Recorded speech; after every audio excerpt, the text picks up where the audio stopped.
I nanny two amazing children for a single mother who's the owner of a pretty successful small business, which means she can't be home for her children as much as she wants to. The children had a play this one Friday night that their mother couldn't attend, so of course I stood in for her. The play ended at 7, and we had to hurry home so that the kids could eat and be in bed by 8:30. They usually had to wake up early for their respective sports practices. It was fall, so the sun went down pretty early, and by the time the play ended, it was pretty much pitch black outside. I got them settled in the back seat, and then we headed home. The family lived pretty far from the school, in a really nice neighborhood where your neighbors are a good walk away and you're pretty secluded from everyone. Most of the drive is a winding road with very few street lights. There's no sidewalks, and the road is so narrow that you almost can't fit 2 cars. Luckily, no one really goes on this road though, as there's only really 4 or 5 residences in this particular subdivision, which is why I found it odd when a car started trailing me real close. I thought it must be just one of the older people in the area who can't see well, so I ignored it until they turned their brights on. The speed limit was 15 the whole road, so I decided to pull over so they could go around me. I wasn't about to speed up on a road like this when I could barely see. However, the moment I pulled over, they pulled over too. Panic fell over me, but my mind tried to reason. If they're going down this road, they probably live here. Maybe my brake light was out or something. I looked in my rear view as a man got out of the car and waved. I locked the doors as precaution and rolled down my window slightly. He approached the car with a smile and asked me if a certain address was down this street. I didn't recognize the address, so I said no. I noticed though, as he asked the question, he kept looking at the kids in the back. Obviously, this made me very uncomfortable. I told him I really had to get home and apologized. He looked disappointed. "Those are some cute kids you got back there. What's your guys' names?" That was the last straw.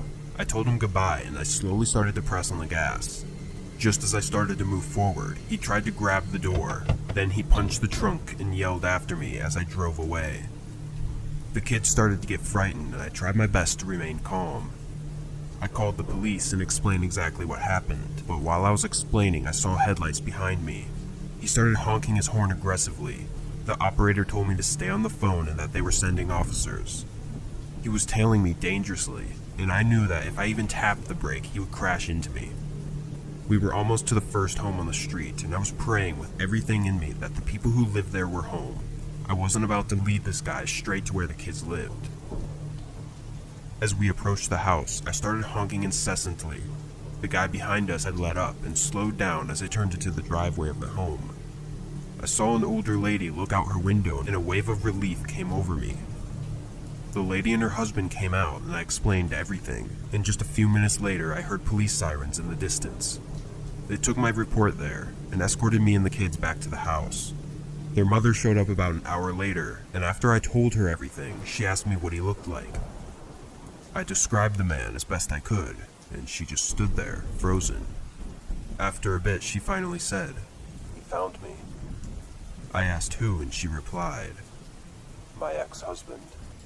Apparently, several years ago, she had gotten a restraining order due to several incidents where her ex-husband tried to take her kids, so I guess this wasn't the first time things like this had happened.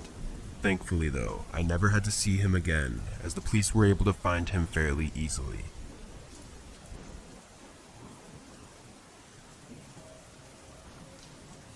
A 24-year-old male, and was an Uber and Lyft driver for a couple years while I studied at college. I was lucky enough to own a fairly new car with great gas mileage, so driving people around was no big deal, and I always saw it as easy money. I've never been the most talkative guy though, so I usually just say hello when they get in and leave out all of the awkward small talk.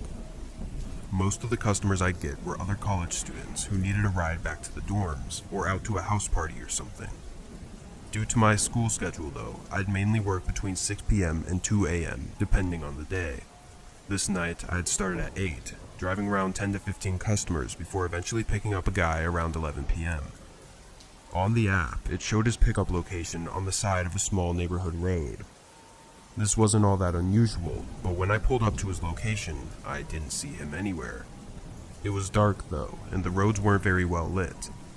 I pulled off to the side and put the car in park. Looking around, all I could see was a gate up ahead, blocking off the neighborhood from regular traffic, so I couldn't go any further anyway. I decided to try calling the guy since I didn't know what else to do, but after a couple rings, he declined it. Almost a second later though, the back door opens and a man gets in. I had no idea where he could have even come from, but I obviously assumed that I must have just missed him somehow. "Hey, are you Tom?" I asked, making sure it was my customer. He replied yeah quietly, so I shifted into drive and made a 3-point turn to get out of the neighborhood. I wouldn't say I'm the most cautious Uber driver at night, but I definitely pay attention to make sure I don't get stuck in a bad situation. So occasionally, I'll glance in the mirror to see what they're up to. Doing this, I noticed something was off about the man. He looked like a normal 30-year-old man, but he almost seemed nervous, as he was fidgeting with his hands and staring at the floor. It was pretty weird, and it gave me a bad feeling. He requested a 15-minute drive to a house just outside of my college campus. About halfway through, things started getting much weirder. "Hey, how close are we?" He said it with a somewhat shaky voice, again like he was nervous. I told him we were 8 minutes away. A moment of silence passed before he leaned forward, partially between the front seats. "Is everything okay, sir?" He then immediately leaned back in his seat, but didn't respond. We made eye contact in the rearview mirror, but he looked away and began fidgeting again. Obviously, I knew something was off, so I took this chance to look at him in the mirror and try to see if he had any weapons. There were no signs of anything big like a gun, but I wasn't confident whether or not he had a knife. I tried to stay calm, but my brain kept going over all of the horrible things that could possibly happen to me really soon. We were just 4 minutes away, when the man leaned forward again, asking me if I could just pull over here and drop him off. Looking around, the road was quiet and there were no cars nearby, which did not make me feel safe at all. Are you sure?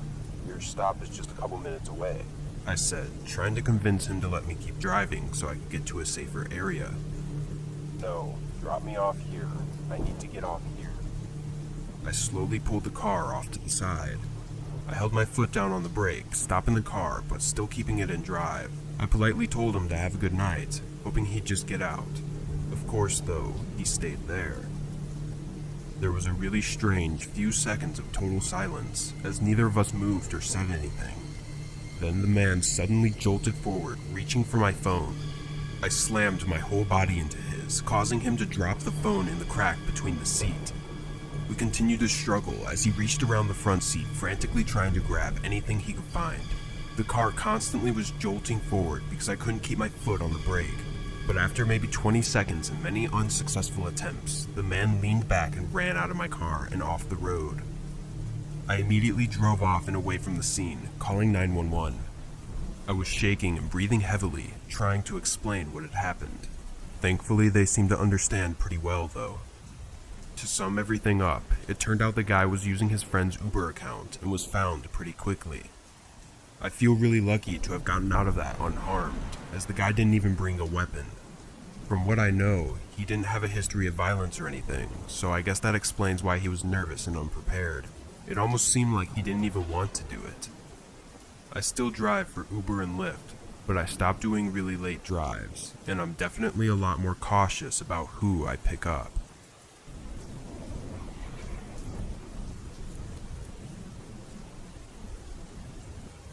I'm a mover and truck driver for a large company that helps families move across the country.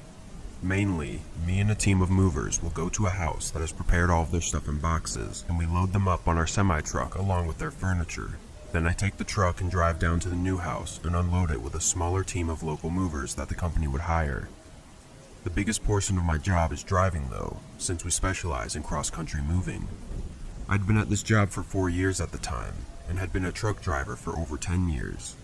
I'd heard about things like this happening, but I never thought I would be put in a situation like that myself. The move was from Lower Tennessee to Upper Michigan, not the longest drive compared to my usual, but still a full-day trip. We finished loading everything up by midday, and I began the drive at 2 p.m. The first several hours were completely normal. I drove about 6 hours without a single stop, before eventually pulling over to get some food. I continued on again for another hour. At this point, I was in the lower to mid part of Illinois, which is all plain farmland. The highway narrows down to a long single-lane road with nothing other than an occasional farm or forest on the sides.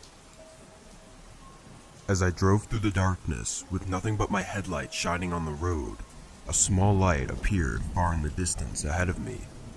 As I got closer, it was more clearly a car's blinking hazard lights. However, I could see both the front and the back headlights blinking, indicating to me that the car was parked sideways on the road. I slowed down, knowing I'd have to carefully maneuver around them into the oncoming lane. Once I was about 100 feet away though, another car was visible in my headlights. It was parked with its front almost touching the other, but all of its lights were completely off, explaining why it wasn't visible at a distance. Together, the two cars completely blocked both sides of the road. I stopped my truck about 20 feet away, leaving it on as I looked at the situation. Initially, I thought maybe they had an accident, but I couldn't see any damage to either car, and they both seemed to be parked almost perfectly.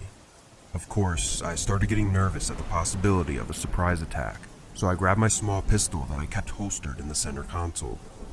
It did make me feel safer, but I'd never had to use it before, and if there was a group of people planning an attack, they were almost sure to be armed as well. What really confused me though, was the fact that the hazard lights of one of the cars was on. It seemed like that would give away the fact that there was a roadblock, and just didn't make sense to me. I stayed in the truck and looked all around the scene and the side of the road for any signs of someone being there, but there was no one. There wasn't really any way to turn the truck around, and even if there was, the nearest detour was miles back and would add several hours to the drive. It just wasn't an option. I sat there for probably 5 minutes, nervously swiveling my head around, expecting someone to come out at any second. But, after not even the slightest of noises or movement, I decided to check on the cars. I was absolutely terrified though, and even flipped the safety off of my gun before leaving the truck. Once I got out, I stood right by the open door for a whole minute, hoping I'd be able to jump back inside if someone decided to jump me early. But then I slowly made my way towards the small car with the hazards on. The headlights from my truck shined through the whole inside of the car, and there was nothing unusual. It was actually really clean inside. I tested the door handle, and it was unlocked. It made me really uncomfortable that someone would leave their car unlocked in the middle of a road like this, but inside I noticed the car was in neutral. I looked towards the back of the car, and there was nothing but a flat field of grass. So after glancing around the area one more time, I went to the front of the car and began pushing. It only took a few seconds for it to start moving, and once it did, it continued down fairly easily. The front of the car was still slightly on the road, but there was still enough space between the two cars for my truck to fit through. But as I started walking back to my truck, I heard a loud voice yell in the distance. I turned around and could see a figure down the road sprinting towards me. I ran straight for the truck and got inside. In the headlights now were two more men running alongside him with something in their hands. By the time I got the truck to start moving, they were already right by the two cars, still sprinting towards me. I lined it up to go between the cars and ducked my head down slightly as I drove past them, just in case they started shooting. Thankfully, I was able to make it out unharmed and got a good distance away without any signs of them following. I tried calling the police soon after, but had no signal until 30 minutes later when I got closer to a small town. I told them about it and said I wasn't sure if they needed help or if it was a trap, but that it felt really unsettling. There's a chance that I just pushed an innocent person's car off the road who needed help, but it all seemed too well situated for that to be the case. I just don't understand why they were all so far up the road if they were planning an attack. But whatever the reason was, it might have saved me from something horrible. Can I face this? Can I make it? I feel faithless, wish I could replace this. I need changes, I wanna be the greatest. So I will chase it, I will be courageous. Waking up, every day's tough. I'm just hoping I can make it through the same